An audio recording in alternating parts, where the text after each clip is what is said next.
she had planned to go back to China, but she stayed in the United States after her father died in order to take over responsibility in the church. And she was very close to Hu Shi, who was a student at Columbia who studied with Dewey. And, Hu Shi would go back to China and be its number one intellectual and philosopher during the interwar years. And so she was very close to Hu Shi at Columbia. And he apparently really encouraged her um, to use her education and her knowledge to help build the Republic.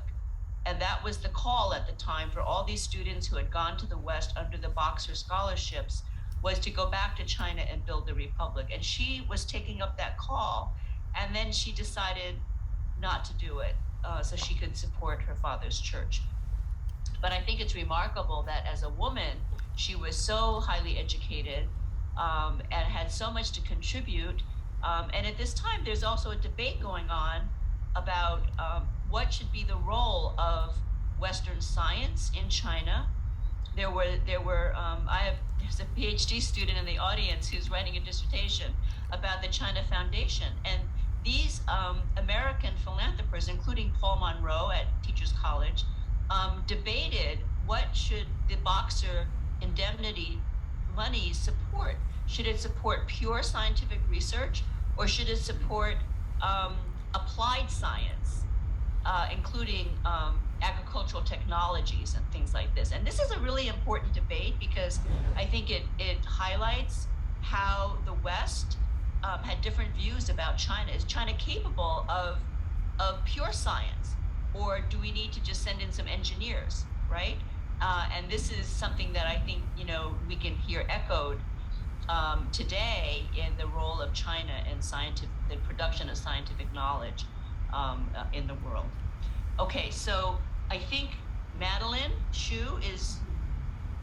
I'm not able to connect securely to the server, so she cannot log back on.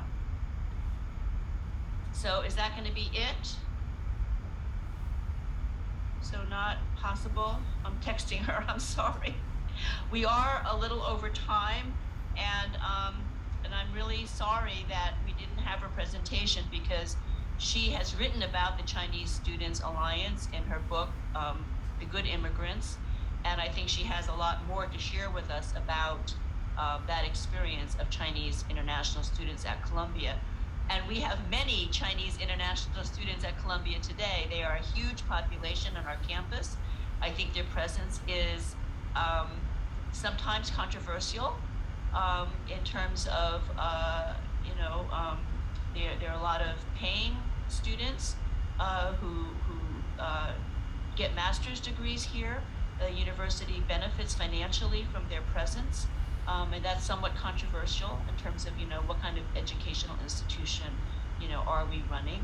But Chinese students, again, are a big presence on our campus. And they are my students, they're our students, they're part of our community.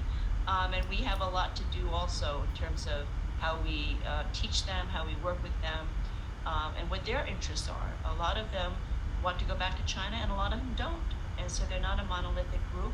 And I think I really appreciate Pastor Lee's remarks that Mabel was a complicated person, as we all are complicated people. And I think her life and those contradictions bear thinking about, even for our own time. So I'm really, really sorry that Professor Shu's internet dropped out. I recommend her book to all of you.